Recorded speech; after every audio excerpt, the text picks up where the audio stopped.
ओम श्री रेणुकाय नमः। नमस्कार बंधू भगिनींनो, आपल्या सगळ्यांचं सहर्ष स्वागत आहे स्वास्तिकम या चॅनलवर। आज आपण देवी रेणुका महात्म्याचं 12वा अध्याय श्रवण करणार आहात। तर आपण 12वा अध्याय सुरुवात करूया। ओम श्री रेणुकाय नमः। ओम श्री रेणुकाय नमः। ओम श्री रेणुकाय नमः। अध्याय 12वा। सूत शौनकादी मुनिजन हो, रेणुका देवीचे महात्म्य मार्कंडेय मुनींनी धर्मराजास सांगितले ते मी तुम्हाला सांगतो, चित्त देऊन ऐका।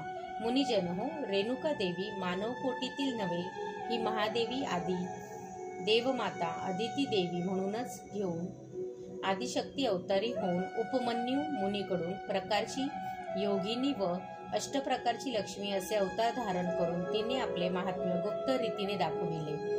इतकेच नव्हे तर कृतयुगामध्ये आपले पुत्र झालेल्या देवतांना दृष्ट क्षत्रियांकडून फार त्रास होऊ लागल्यावेळी त्या दृष्टांचा नाश करून देवतांना सुख प्राप्त करून द्यावे म्हणून उग्र तपश्चर्येने तिने श्री शंकरास प्रसन्न करून घेतले।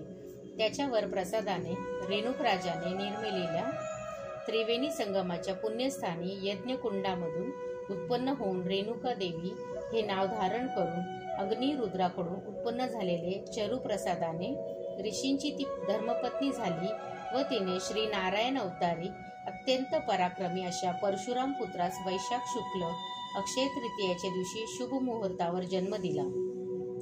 या पुत्रामध्ये आपल्या तपाच्या प्रभावाचा प्रवेश करून त्याचकडून कार्तवीर्य जुनार्दी दृष्ट क्षत्रियांचा तसाच भेटासूर नावाच्या लोककंटक अशा राक्षसाचाही संहार करविला आणि ब्रह्मनिष्ठ अशा मुनिश्रेष्ठची त्याचप्रमाणे धर्मनिष्ठ राजाधिराजांचे संरक्षण करविले व जगद्द्वार केला।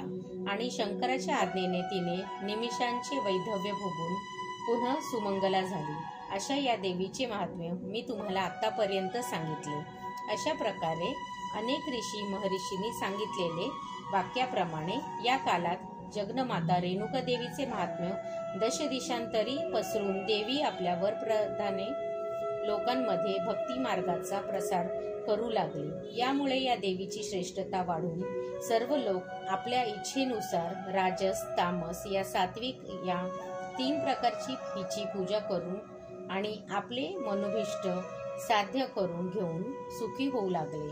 या देवीस मंगळवार व शुक्रवार, पौर्णिमा, ग्रहण, संक्रमण इत्यादी पर्वकाल प्रिय आहेत व दरवर्षास अश्विन शुक्ल 1 पासून विजयादशमी पर्यंत येणाऱ्या महानवमीच्या तिथीवर हिच्या अत्यंत शुभ व मंगलकर जागृतीच्या वेळा आहेत। या नवमी तिथीमध्ये जे कोणी स्त्री पुरुष रोज आपली स्नानादी नित्यकर्मे आटपून शुद्ध भावनेने या देवीचे भजन अर्चन नामस्मरण व कीर्तन करतात ते अथवा जे या देवीचे महात्म्य वाचून सांगतात ते तसेच भक्तीने ऐकणारे सर्व लोक या महात्म्या मातेचे प्रीतीस प्राप्त होतात व आपले इच्छित फल मिळवून पुण्यवान होतात। जे लोक मंगळवार अथवा शुक्रवार पौर्णिमेच्या तिथीस येथे असलेल्या तीर्थामध्ये स्नान करतात व देवीचे दर्शन घेऊन भक्तीने पूजाउपचार व स्तोत्रादीनी इच्छे भजन करतात व ध्यानसक्त होतात ते स्त्री व पुरुष असतात। जर जाकिनी